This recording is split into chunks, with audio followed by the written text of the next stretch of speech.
पर भी अंकुश लगेगा। जो पैसे के लिए दूसरे राज्य वालों को नौकरियां देने का लालच देते हैं, वहां से उनसे पैसे ऐंठते हैं और फिर ये पूरा भ्रष्टाचार भर्ती परीक्षा में हो जाता है। तो बने रहिए हमारे साथ। नमस्कार दोस्तों, मैं राजीव आप सबका स्वागत करता हूं हमारे इस वीडियो में। तो जैसा कि आपने टाइटल में देख लिया होगा, हम बात करने वाले हैं मध्य प्रदेश के व्यापक घोटाले के बारे में। इसको कौन सा घोटाला कहें, 1 कहें, 2 कहें, 3 कहें, 4 कहें, क्योंकि ऐसा तो है नहीं कि ये घोटाले हो नहीं रहे हैं। और आपने एक कहावत जरूर सुनी होगी कि चोरी हर आदमी करना चाहता है, लेकिन जिसको मौका नहीं मिला वो नहीं कर पाता। लेकिन अब ये कहा जाता है कि चोर सब हैं, लेकिन चोर वो नहीं माना जाता जो पकड़ा नहीं गया।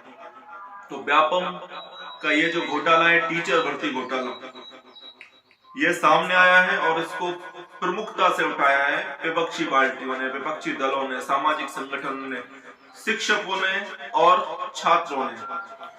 काफी बड़ी संख्या में मध्य प्रदेश के छात्र परीक्षा में, मैं मध्य प्रदेश की बात कर रहा हूं क्योंकि मैं मध्य प्रदेश का हूं, मध्य प्रदेश के बारे में सोचता हूं, क्योंकि मैं ये मानता हूं कि अखंड भारत के लिए जो सबसे बड़ा काम जो प्रदेश कर रहा है वो मध्य प्रदेश कर रहा है। मैं शिक्षक भर्ती के बारे में पूरी बात करूंगा, लेकिन जो महत्वपूर्ण है बिना स्किप किए सारी बात आप सुनेंगे तो आपको समझ में आएगा, और जो मैं बात कर रहा हूं वो भी आपको समझ में शायद आ जाए। अभी तक मध्य प्रदेश के लोगों को समझ में आई नहीं है, पता नहीं कब आएगी, कैसे आएगी।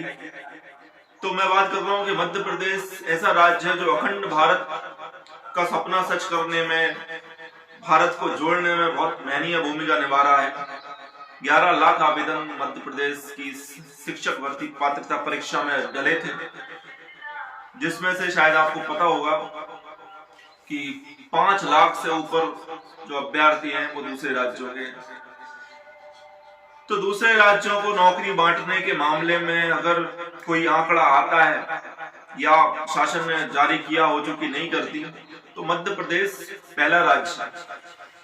ये बात सुन लीजिएगा आप ध्यान से। मैं विघटन की बात नहीं कर रहा हूं, मैं एक्चुअल बात कर रहा हूं कि पूरे देश में अगर दूसरे राज्यों को नौकरी बांटने के मामले में कोई राज्य है तो वो मध्य प्रदेश है। और सबसे ज्यादा बेरोजगारी का प्रतिशत जिस राज्य में बढ़ा है, लोकल के क्षेत्र में मध्य प्रदेश के स्थानीय निवासियों में बेरोजगारी का प्रतिशत बढ़ा है, तो वो राज्य मध्य प्रदेश है। मध्य प्रदेश हमारा वो राज्य, प्यारा राज्य, जहां नौकरियां निकलती हैं 10-10 साल में, 11-11 साल में, चाहे वो सब इंस्पेक्टर की हो, आरक्षक की हो, पुलिस की हो या शिक्षक की हो, 8-8, 10-10 साल में पटवारी की हो, निकलती हैं। और जब निकलती हैं तो वो बांटी जाती हैं दूसरे राज्यों के लिए, पड़ोसी राज्यों के लिए।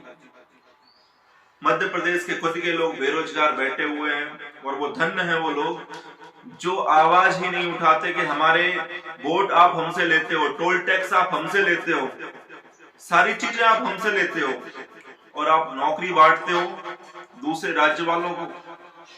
बुराई नहीं है बांटने में, जब आपके पास पर्याप्त हो तब बांटा जाए। आपके घर की थाली आपके लिए पर्याप्त नहीं हो रही, आप दूसरे के राज्य के लिए सजा के दे रहे हो। और ऐसी स्थिति में जब दूसरे राज्य वाले एक तय सीमा रखते हैं उम्र में भी, और एक आरक्षण रखते हैं कि इतने प्रतिशत लोग उत्तर प्रदेश से बाहर के लिए जाएंगे, 10% लोग। आप देखिए पुलिस भर्ती परीक्षा देखिए, वहां की पटवारी परीक्षा देखिए, वहां की तमाम परीक्षाएं आप देख लीजिए, वहां पर एज का दायरा दूसरे राज्य वालों के लिए अलग है और उनके खुद के राज्य वालों के लिए अलग है।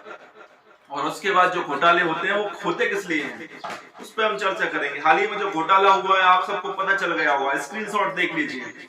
ये जो स्क्रीनशॉट देख रहे हैं ये अभी जो परीक्षा हुई है उसके पहले के स्क्रीनशॉट हैं, ये आपके सामने दिख रहे हैं। तो इन स्क्रीनशॉट में ये पता चल रहा है कि इसमें जो पेपर होने वाला था, बहुत सारी स्थितियां सामने आई है। लक्ष्मण सिंह के नाम के युवक के पास ये स्क्रीनशॉट पाए गए हैं, डिस्प्ले का स्क्रीनशॉट है। राजस्थान के धौलपुर के ये मान्यवर मध्य प्रदेश में परीक्षा देने आए थे वर्ग 3 की, खुद डीएड का एक कॉलेज चलाते हैं, ऐसा माना जा रहा है, ऐसा बताया जा रहा है, ऐसा सुना जा रहा है। और हमारे मध्य प्रदेश से किसी जागरूक युवक के साथ इनकी बातचीत हुई और उन्होंने बताया कि मध्य प्रदेश में इस तरह की चीजें होती रहती हैं। 12 लाख रुपए में इन्होंने ये पेपर खरीदा है, जो कि परीक्षा से पहले ही इनको मिल गया था, और बातों ही बातों में ये स्क्रीनशॉट कहीं ना कहीं शेयर हुआ है। और उसके बाद मध्य प्रदेश की राजनीति में फिर से एक भूचाल आ गया है। पिछले बार एक बड़ा व्यापम घोटाला सामने आया था और उसमें एक उस समय के किसी व्यक्ति को फंसा दिया गया था और उन पे पूरा ठीकरा फोड़ दिया गया था। वो व्यक्ति अब इस दुनिया में नहीं है, लेकिन उसके बावजूद भी व्यापम घोटाले हुए जा रहे हैं। तो इसका मतलब सीधा सा है, ये चीजें होती जा रही हैं, किसी एक को टारगेट किया जाता है और उसको फंसा दिया जाता है, बाकी चीजें कभी नहीं रुकती।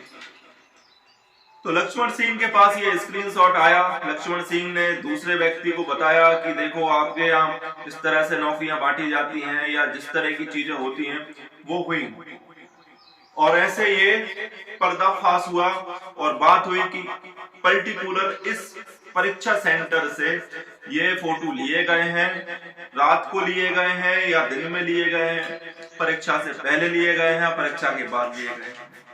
जिस स्थिति में लिए गए हो, माना तो ये जा रहा है कि परीक्षा रात के 12 बजे ये स्क्रीनशॉट लिए गए और सुबह उसका पेपर था। और जो स्क्रीनशॉट में दिख रहा है, लक्ष्मण सिंह से बात करने वाले मदन लाल ने बताया है कि वही पेपर, वो खुद पेपर दे के आए थे, वही पेपर आया था परीक्षा में जो उनके स्क्रीनशॉट में दिख रहा है।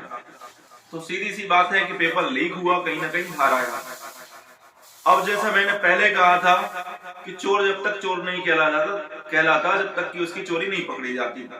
तो ऐसा सिर्फ है नहीं कि सिर्फ उसी दिन पेपर लीक हुआ और सिर्फ उसी व्यक्ति के पास पहुंचा जिसके पास स्क्रीनशॉट था। बिल्कुल ये संभावना नहीं है, 100% है कि ऐसा खेल पता नहीं कब से चल रहा था और किन किन परीक्षाओं में चल रहा था। और ये मध्य प्रदेश की ये शिक्षक पात्रता परीक्षा का ये घोटाला सामने आया। और अब हम बात कर लेते हैं। देखिए, सबके लिए जानने वाली बात है, हो सकता है कि ये वीडियो वायरल हो जाए और संभावना भी है, बातें भी इस तरह की हो रही हैं। 2 दिन पहले पुलिस परीक्षा का भी रिजल्ट आया था। तो आप देख सकते हैं कई न्यूज चैनलों पर जो शिक्षक वाले चैनल हैं, जो न्यूज भी देते हैं, न्यूज चैनल का काम भी करते हैं, तो उन पर भी ये बातें हैं। कोचिंग सेंटर के कई संचालक, इंदौर के कई संचालक जो जिनका बहुत अच्छा एकेडमी में भी कि सर पहले हम क्वालिफाइड बता रहे थे, अभी क्वालिफाइड नहीं है। कुछ बच्चों का 70 नंबर पर सिलेक्शन हो गया उसी कैटेगरी में, लेकिन उसी कैटेगरी में 85 नंबर वाला बच्चों का नहीं हो रहा है। ऐसा कैसे हो सकता है? ऐसा बच्चे बता रहे हैं लगातार हमको। उन्होंने भी कहा, उनके कई स्टूडेंट और मेरे पहचान वाले भी कुछ, उनके पुलिस भर्ती परीक्षा में जब उन्होंने पेपर सबमिट किया था तो अच्छे नंबर आए थे, अभी वो फेल हो गए हैं।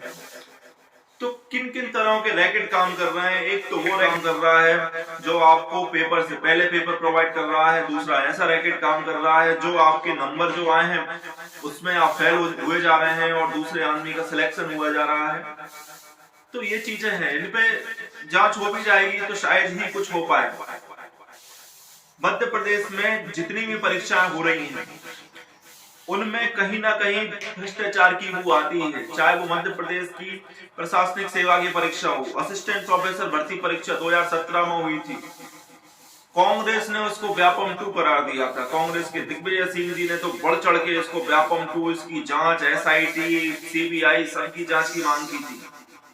जो इस चीज से जुड़े हुए हैं वो भी अंदर से जानते हैं कि कई लोग उन्होंने पेपर में छपाया था कि ज्यादा नंबर वालों का बाहर बैठे हैं, ज्यादा नंबर वाले, कम नंबर वालों का सिलेक्शन हो गया।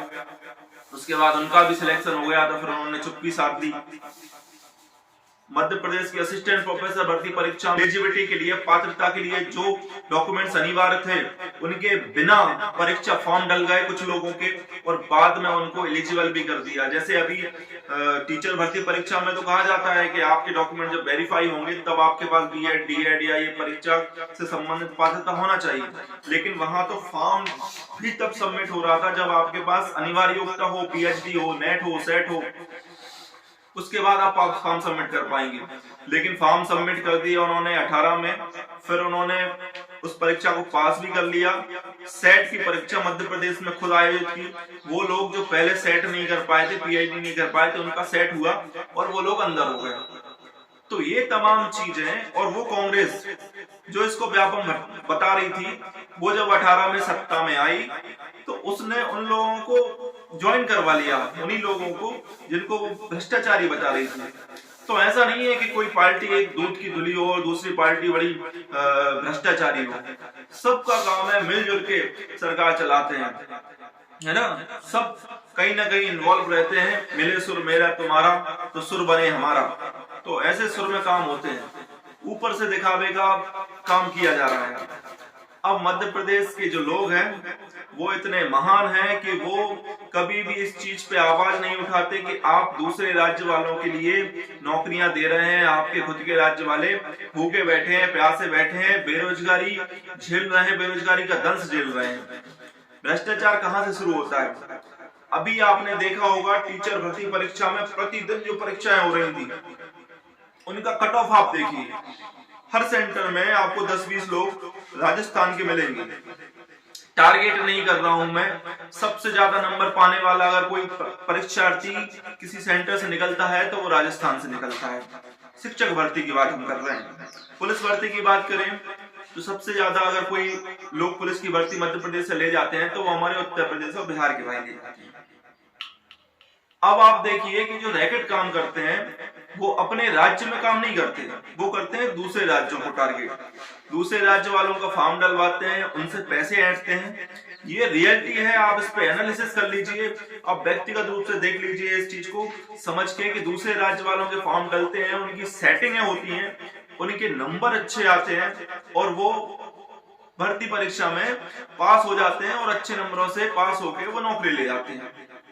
लोकल वाले ना उनकी सेटिंग हो पाती, और सबसे अच्छी बात तो वो खुद के राज्य में नौकरी नहीं पा रहे, दूसरे राज्य वालों में, दूसरे राज्य में तो जाने का बहुत मुश्किल है उनके लिए। तो ये स्थितियां बनती रहती है। अभी अगर हम बात करें किसी भी परीक्षा की तो आप देखोगे, जैसे मैंने एमपीपीएससी की बात की, वहां भी दूसरे राज्य के लोग आके अपना उन्होंने झंडा गाड़ा, हर जगह वो तैनात मिलेंगे आपको।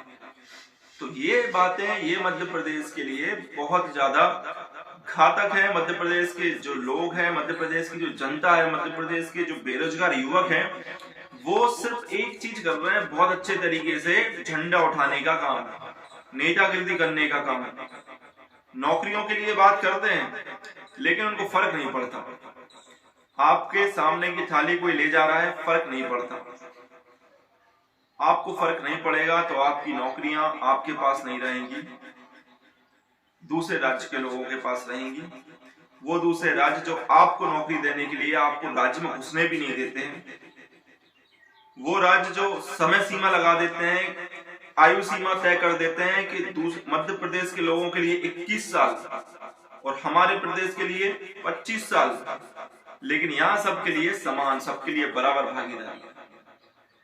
तो इस चीज पर भी बात हो, अगर बात होगी तो फिर दूर तक जाएगी, और दूर तक जाने का काम आप लोगों को करना है। अगर आपने कर लिया ढंग से तो यकीन मानिए आपका जो बेरोजगारी का प्रतिशत है, जिसको सरकार ने दिखाना बंद कर दिया है, बातें तो हमारी सरकारें करती हैं कि आप पकौड़ा भी तलिए तो वो भी एक रोजगार है रोजगार, लेकिन जब आपके राज्य में नौकरियां निकलती हैं तो दूसरे राज्य वालों को नौकरियां देना ये कौन सा प्रावधान है, जब आप खुद के राज्य के लोगों को नौकरियां नहीं मिल रही हैं और वो बेरोजगार बैठे हुए हैं। मध्य प्रदेश का सबसे बड़ा अगर कोई मुद्दा है तो वो है बेरोजगारी का।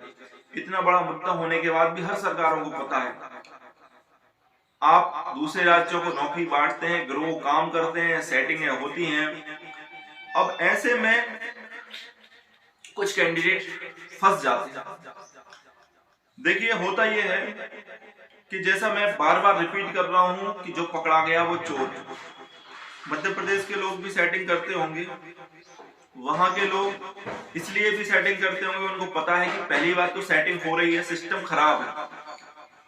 दूसरा व्यक्ति दूसरे राज्य से आके या कहीं से भी आके सेटिंग करके आपका परीक्षा पास कर ले जाएगा, तो उसको पता है ज्यादा नंबर उसके आ जाएंगे, नौकरी उसको भी चाहिए, तो वो भी अपने जैसे व्यापम घोटाले में हुआ, लोगों ने जमीनें बेच के, अपने गहने बेच के लोगों को पैसे दिए कि भैया हमारा पेपर पास करवा दो। इसलिए नहीं कि वो पढ़ना लिखना नहीं जानते थे, उन्होंने मेहनत नहीं की थी, इसलिए कि उनको पता था ये सिस्टम खराब है, बिना पैसे लिए यहाँ पर सिलेक्शन नहीं हो रहा है, बिना बेईमानी करे यहाँ पे सिलेक्शन नहीं हो रहा है, इसलिए उन्होंने ये सारी चीजें की। और बाद में दोषी कौन हुआ? वो लोग तो बच गए, किसी एक को आपने फंसा दिया, उसको जेल भी कर दी, वो जेल से आ भी गए। ऐसे कई भ्रष्टाचारी लोग जो गिरोह में शामिल थे वो भी आ गए, लेकिन कैरियर किसका बर्बाद हुआ? उस अभ्यर्थी का जो आपके सिस्टम खराब होने की वजह से उसका हिस्सा बना। आप खुद जानते हैं, सब जानते हैं, सिस्टम जानते हैं कि कितने कौन ईमानदार हैं, क्या क्या आप बातें करते हैं, मंचों पे जाके नौकरियां देने की बातें करते हैं, लेकिन कभी कोई आपकी बात सच होती ही नहीं है ना। तो इसलिए ये जो प्रदेश है वो उसकी हालत बदहाल है। और सभी लोगों का समग्र, अभी मैं वीडियो सिर्फ इसलिए नहीं बना रहा हूँ कि इससे पॉपुलर हो जाऊं या मुझे पॉपुलैरिटी मिल जाए, वायरल हो जाए, इसलिए बना रहा हूँ कि हमेशा मुझे इस राज्य की चिंता रहती है, इसके बेरोजगारों की चिंता रहती है। एक शिक्षक होने के नाते, इस मध्य प्रदेश का नागरिक होने के नाते मैं ये जिम्मेदारी समझता हूँ कि आप इस चीज को समझें। हमें किसी से कोई समस्या नहीं है, चाहे वो सरकारें हो, चाहे वो दूसरे राज्य के लोग जो है नौकरियां ले जा रहे हैं, लेकिन हमें आवश्यकता है कि हमारे राज्य में शिक्षा का प्रतिशत आप बढ़ा के दे रहे हो। ऐसे लोग पास हो रहे हैं जिनको कुछ नहीं आ रहा है, तो वहां जो शिक्षा है वो भी बेकार। अब आप कहोगे हम शिक्षा, अच्छा ये मुद्दा उठता है कि दूसरे राज्य वाले अच्छे पढ़ रहे हैं, अच्छा लिख रहे हैं, इसलिए वो नौकरियां ले जाते हैं। तो सबसे प्रश्न उठता है कि आपके राज्य की शिक्षा का स्तर इतना बेकार क्यों है कि यहाँ के लोग इतना अच्छा नहीं पढ़ पा रहे हैं कि वो नौकरियां प्राप्त नहीं कर पा रहे हैं। तो शिक्षा का स्तर इतना बेकार, उसके बाद नौकरियां दूसरे राज्य वालों को बांट दो, और उसके बाद आपके राज्य वालों से आप टैक्स वसूलो, टोल टैक्स वसूलो, सारी चीजें वसूलो, और फिर आपका निष्कर्ष ये निकलेगा कि आप फिर तमाम तरह की लुभावनी घोषणाएं करो। मैं बता रहा हूं कि ये योजनाओं से किसी को फ्री में रेलवे में घुमाने से कुछ नहीं होने वाला। देश की प्रगति होगी जब आप शिक्षा को मजबूत बनाएंगे, कोशिश करेंगे शिक्षा का स्तंभ जो खड़ा हो वो सही तरीके से हो। भ्रष्टाचार जैसी नौकरियों में भ्रष्टाचार होना, अगर भ्रष्टाचार हुआ तो हर व्यक्ति इन्वॉल्व होना चाहेगा उसके लिए। कौन नहीं चाहता कि उसकी नौकरी लगे, और जब उसको पता है कि सिस्टम ही खराब है तो वो नौकरी लगाने के लिए कुछ ना कुछ खुद भी पैतरे अपनाता है। कोचिंग सेंटर जो बड़ी बड़ी फीस छात्रों से वसूलते हैं, वो सीधा स्टडी सेंटर जो परीक्षा सेंटर है वहां से सेटिंग करके और आपको पेपर प्रोवाइड करवाने का प्रयास करते हैं। ये सारी चीजें होती हैं। राजस्थान में ये मुद्दा उठा है कि परीक्षा सेंटर सरकारी कॉलेजों में हो, प्राइवेट सेंटरों पे ना हो, वहां पर जो ड्यूटी करते हैं वो लोग सभी शासकीय कर्मचारी हों। राजस्थान में ये मुद्दा उठा है, एक विपक्ष के नेता ने ये मुद्दा उठाया है और बहुत आहत होकर ये मुद्दा उठाया है। ये सही बात है, प्राइवेट सेंटरों पर जब पेपर होंगे तो वो कहीं ना कहीं और पेपर और पैसे के लालच में पेपर को लीक करवाएंगे। उनको पता है कि उनके सिस्टम में 6 घंटे पहले पेपर आ चुका है, उस सिस्टम को खोलना भी वो जानते हैं। उनके पास आईडी पासवर्ड भी किसी भी परीक्षार्थी के हो सकते हैं, उसको खोल के वो उसको देख सकते हैं। मैं ये कह रहा हूँ कि ये सारी चीजें सबको पता है, सब जानते हैं कि ऐसा हो सकता है, कोई बहुत बड़ी बात है नहीं। तुरंत पेपर अगर आता होता तो ये पेपर लीक नहीं हुआ होता। लोकल के लोगों में भी ये चर्चा होती है कि भाई 4 घंटे पेपर पहले मिल जाता है, लेकिन पकड़ाई कब? जब वो मिल गया, सामने आ गया, तब तो जाकर हो गए। तो ये सारी चीजें हो रही हैं दोस्तों। आप सबको इस चीज को रोकने के लिए समग्र रूप से सामने आना होगा। एक आंदोलन इसी चीज के लिए चलाना होगा कि आप मध्य प्रदेश के निवासियों के लिए ज्यादा से ज्यादा भर्तियां निकालें, दूसरे राज्य वालों के लिए कोटा फिक्स करें। कोटा क्यों नहीं बनाते हैं? जब कोटा फिक्स होगा तो शायद कहीं ना कहीं इस तरह का भ्रष्टाचार भी कम होगा। इस तरह का जो भ्रष्ट सिस्टम चल रहा है उस पर भी अंकुश लगेगा। जो पैसे के लिए दूसरे राज्य वालों को नौकरियां देने का लालच देते हैं, वहां से उनसे पैसे ऐंठते हैं और फिर ये पूरा भ्रष्टाचार भर्ती परीक्षाओं में हो जाता है। तो बने रहिए हमारे साथ। सब्सक्राइब करने का मैं नहीं कहूंगा, अगर आपकी इच्छा हो तो आप कर सकते हैं, नहीं इच्छा तो नहीं कर सकते हैं, लेकिन इस वीडियो को शेयर करने का जरूर कहूंगा। अगर आप इस वीडियो को शेयर कर सकते हैं और आपको लगता है कि करना चाहिए तो जरूर कीजिए। जय हिंद, जय भारत।